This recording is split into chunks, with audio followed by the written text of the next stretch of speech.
There are so many games we're never afraid. Alternating buttons is here to play. Press start!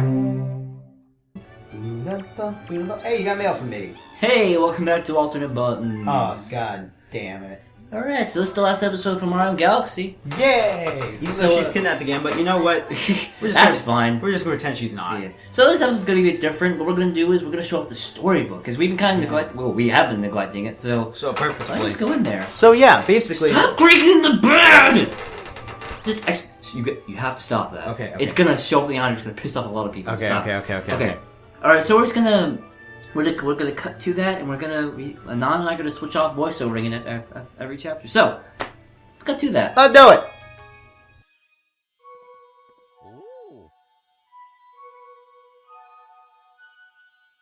Let us begin.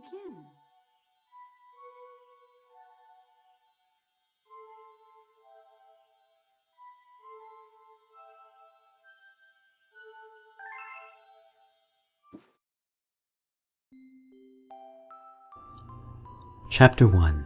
The Celestial Duo. Our story begins a very, very long time ago with a young girl. One day, this girl spotted a rusted spaceship holding a small star child. "What's your name? Are you lost?" the girl asked the star child. "I'm Luma, and I'm waiting for Mama. She's coming for me on a comet," said the star child, who had been waiting day and night. "Don't worry, I'll wait with you," the little girl promised Luma. At nightfall, the little girl borrowed her father's telescope and peered into the sky. She looked and looked, but she saw nothing. Hours turned into days and then years, but still the sky revealed nothing. Finally, the little girl sighed and said to Luma, "If we stay here looking much longer, I'll be an old lady soon." But then she had an idea. "Why don't we go out there and find your mother ourselves?" The girl and Luma fixed up the rusty spaceship, and then the two set sail into the starry sky. And this is how the search for the Celestial Mother began.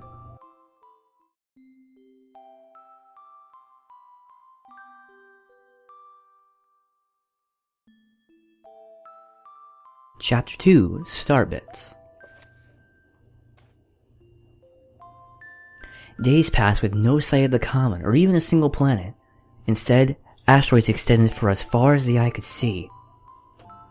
If I had known it was going to take this long, I would have packed more jams, said the little girl, above the rumble of her belly. Before they left, she had packed all the essentials: telescope, butterfly, net, stuffed bunny, bread, milk, jam, and apricot-flavored tea, but I forgot to bring water! At this, Luma burst into gales of laughter, and the girl began to pout. "As long as I have starbits, I'll be fine," said Luma. "Want some?" The little girl couldn't stay mad at it after hearing this. Luma continued to laugh, and the girl couldn't help but join in. "Alright, maybe just a nibble." Leaning far out of the ship, the pair began to collect starbits with the girl's net. They almost fell out a few times, but they kept on collecting. The starbits tasted like honey.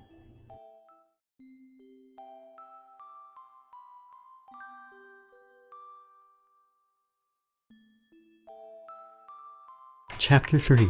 The Comet. A beam of light pierced through the ship's window.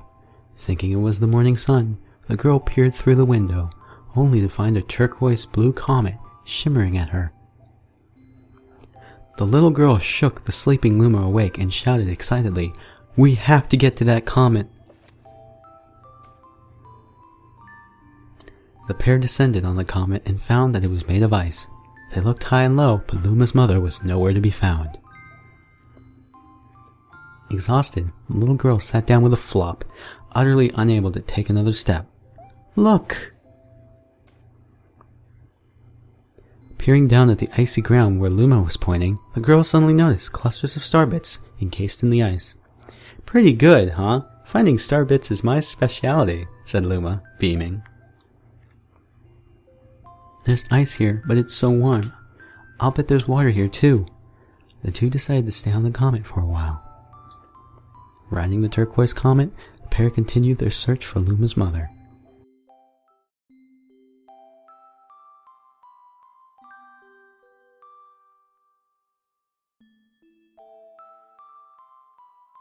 Chapter 4: The Dream.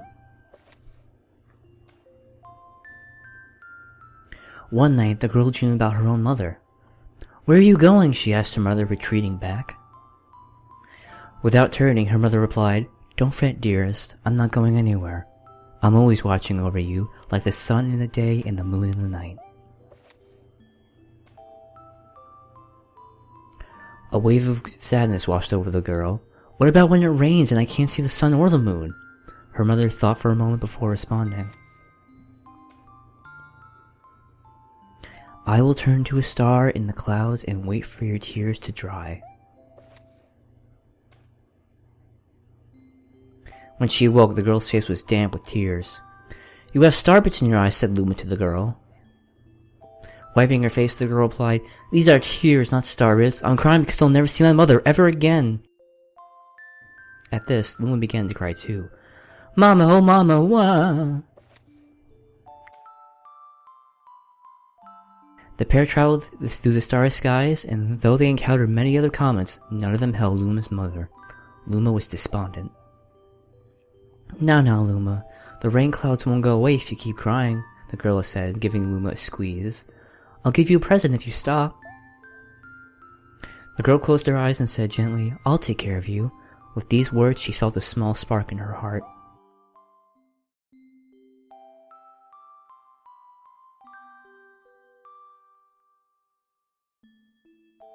Chapter 5: Home. "The kitchen will go here, and the library will go over there," the girl said busily to herself. "We'll put the gate here." Ever since the girl took Luma under her care, she's been bustling about at a feverish pace. It's a lot of work, but it's worth it to make a happy home. It turned out that star bits weren't the only things buried in the ice. There were tools and furniture unlike any they had ever seen, and the girl used them to build a home. Looking at the completed house, Luma remarked, "Don't you think it's awfully big for just the two of us?" With a library, bedroom, kitchen, fountain, and gate, it was certainly spacious, but still, something seemed to be missing. "If only my father, brother, and mother were here," the girl said wistfully. Indeed, the house was too large for its two small residents. That night, clutching her favorite stuffed bunny close to her heart, the girl fell asleep in the starship.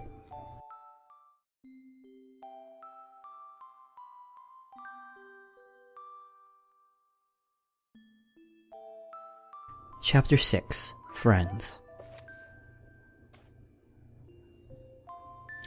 Then one day, while the girl sat sipping tea, a tiny apricot-colored planet appeared on the horizon. From the planet, another Luma of the same color emerged. "Do you two know each other?" the girl asked, the two Lumas gleefully. Despite the girl's excitement, they seemed uneasy. The two Lumas neither drew closer nor backed away from each other. Instead, they just stared.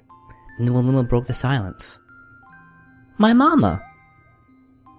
At the apricot, Luma parroted back, "My mama! My mama! My mama! My mama!" The two Lumas began to dance around the girl frantically, and neither showed any sign of stopping. The girl was so charmed by this adorable scene that she couldn't help but laugh, and that's when something very strange happened. Suddenly more Lumas began to pop out of the apricot planet. They were different colors, but they all shouted the same thing, "My mama! My mama!" The sight of the shouting Lumas only made the girl laugh harder. "What am I going to do with all these children?" The Lumas just stared blankly as she doubled over laughing.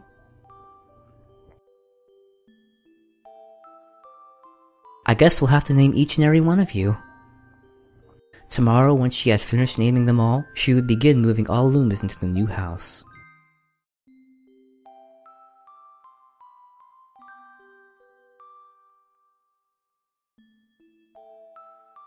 Chapter 7. The Telescope.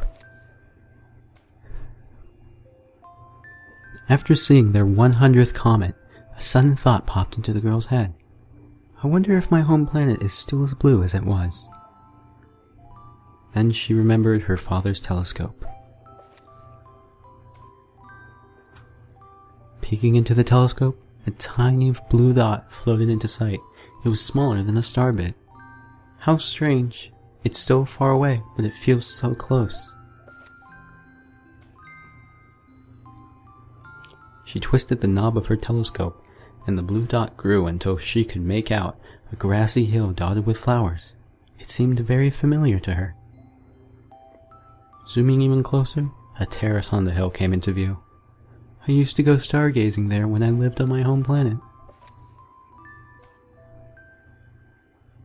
She remembered rubbing the sleep out of her eyes as she followed her father up that hill to look at the stars. She remembered how she and her brother would sled down that hill. She remembered having picnics with her mother on that hill on bright and windy days. And I want to go home. I want to go home right now. The girl burst into tears, and the Lumas didn't know what to do. I want to go home. I want to go back to my house by the hill. I want to see my mother. The girl was shouting now, her face wet with tears. But I know she's not there. I knew all along that she wasn't out there in the sky because she's sleeping under the tree on the hill. The girl's cries echoed through the stars, and a hush fell over the area.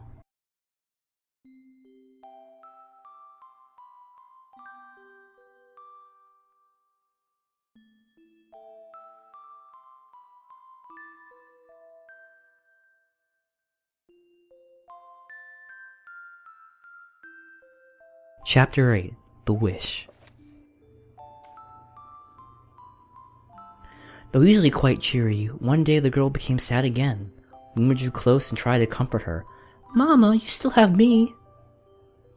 And don't be sad about your mama because she's a part of you. That means she'll always be close by." "It's like me. I love starbits because they remind me of my mama." No, the girl said, unable to stop the tears. A lonely look flickered across Luma's face, but it was soon replaced by a wide grin. "I have an idea. I will transform into a comet, a soaring comet that can carry you all on this journey."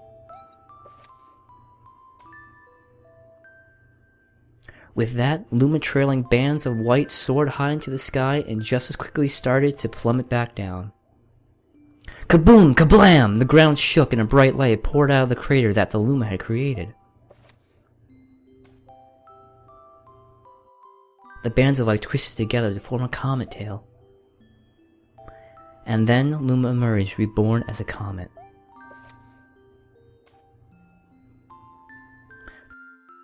The girl can scarcely believe her eyes. "But how?" she kept asking. "Our destiny as Lumas is to transform into different things," said a red Luma who had suddenly appeared. "Stars, comets, planets, we can become all of these things." "When I grow up, I want to become a star that makes someone special smile," said a green Luma.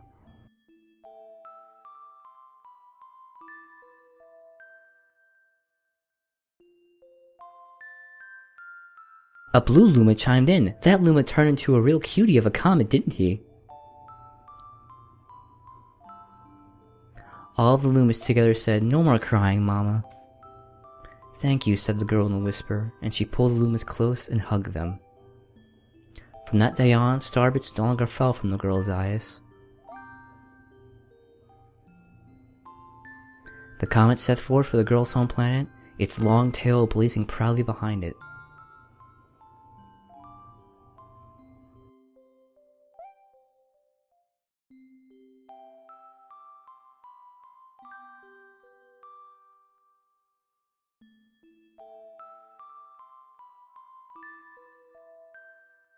Final chapter, Family.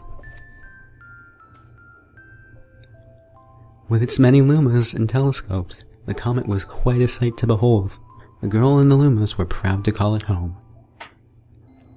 As a welcoming party for a new Luma, the girl gathered everyone in the kitchen and said in a louder voice than usual, "All right, everyone, let's make a cake sprinkled with starbits, then it'll be a star cake." The Lumas excitedly began to gather the ingredients. As she watched the Lumas scurry about, the girl smiled and thought to herself, "This is my family now, and I will stay with them until they're ready to leave the nest. And when they do leave, I'll see them off with a smile. Because that's what makes a mother happiest." That night, when the girl lay down to sleep, a soft light enveloped her and reminded her of the blue planet that she once called home. But it would be nice to return home every 100 years, just to nap in my favorite sleeping nook. The comet carrying the Lumas and the girl continues on its journey to this very day. With more family members in tow than can be counted, it's said that the comet visits the girl's home planet once every 100 years, its proud white tail glittering in the sky.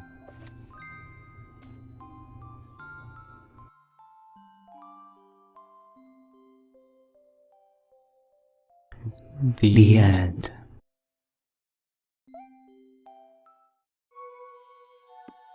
That's all. That's all. That's the end of the story. Yep. Ugh, does it make you cry a bit inside? I was afraid I was going to start choking up. There were moments where I was just like, I had to take a moment. It was, I mean... Yeah. So that's Rosalina's origin story. I mean... It's really interesting. It's really deep from our game. Oh, fun fact about that. Uh-huh. That was not approved by Shigeru Miyamoto. Really? Yeah, in fact, shit. one of the developers went behind his back and included this in. Really? That's interesting. And once it came out, Miyamoto was pissed and he forbidden any sort of story in Galaxy 2.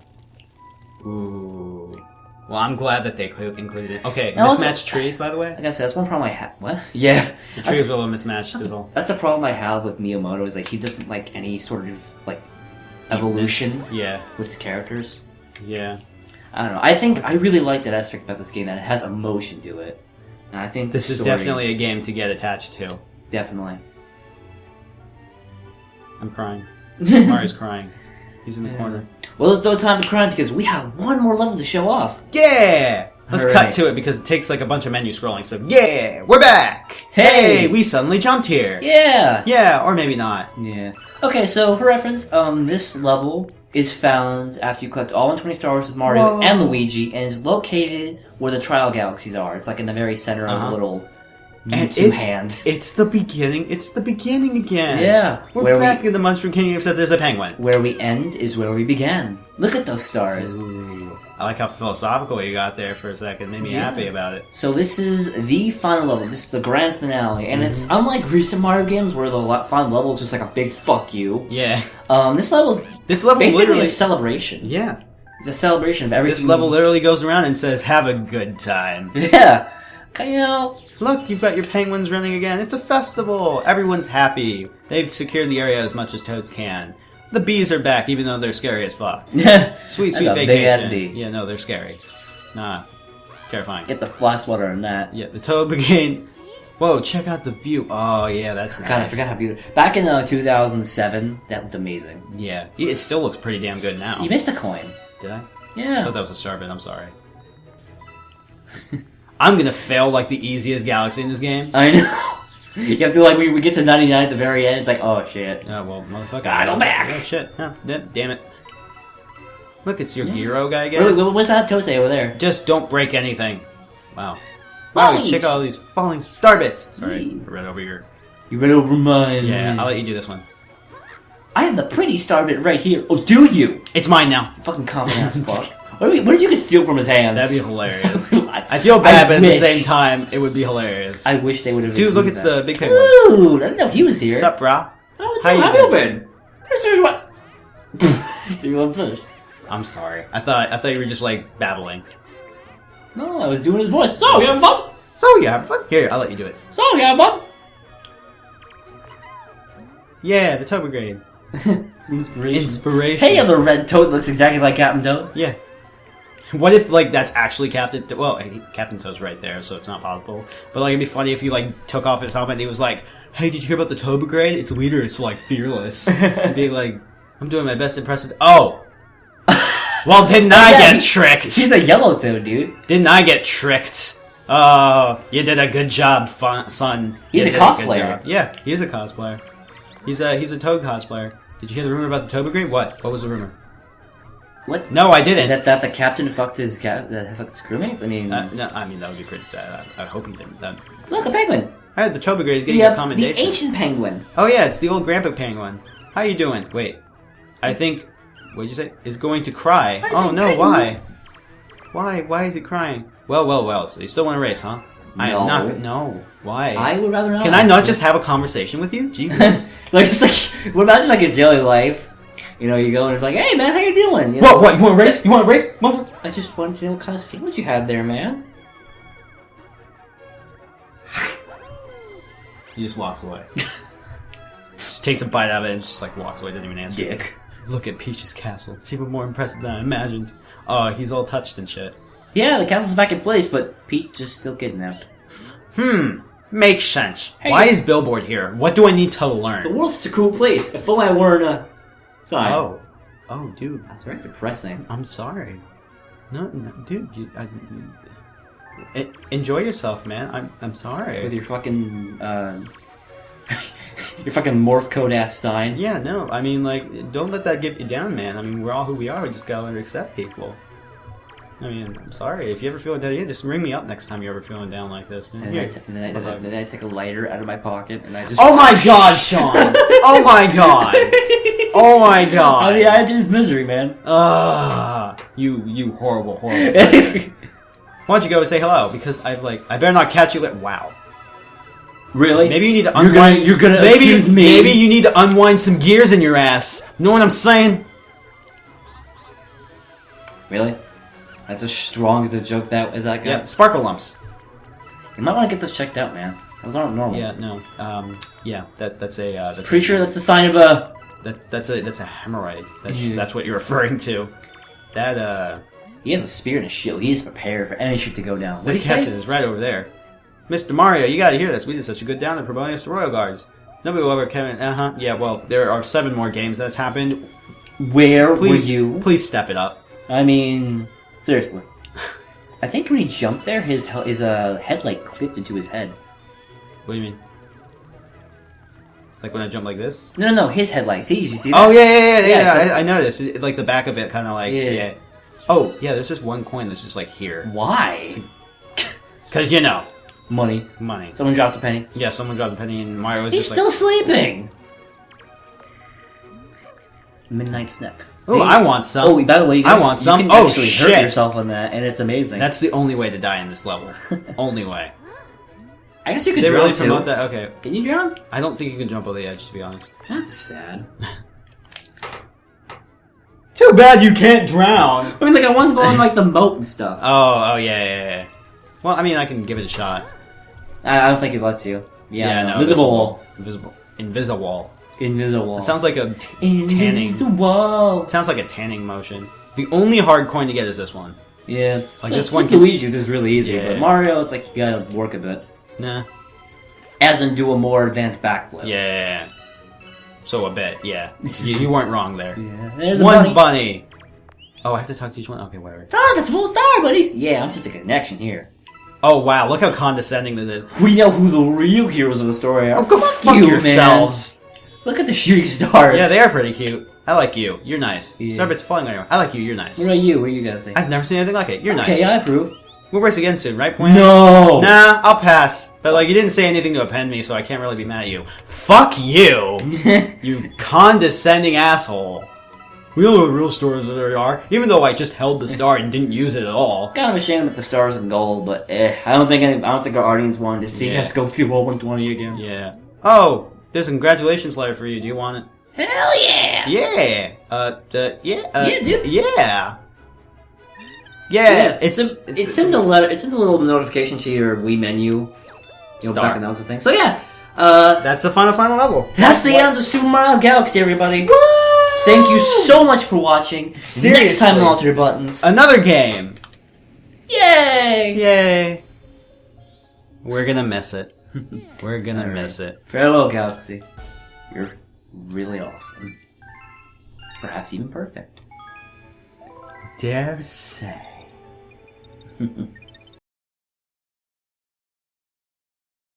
Look at it! Look at it! Ooh! Look at it! It's so pretty! Yeah! It's hand drawn. It Hand is. painted. It's so pretty. It's beautiful. Yeah. Have a good one.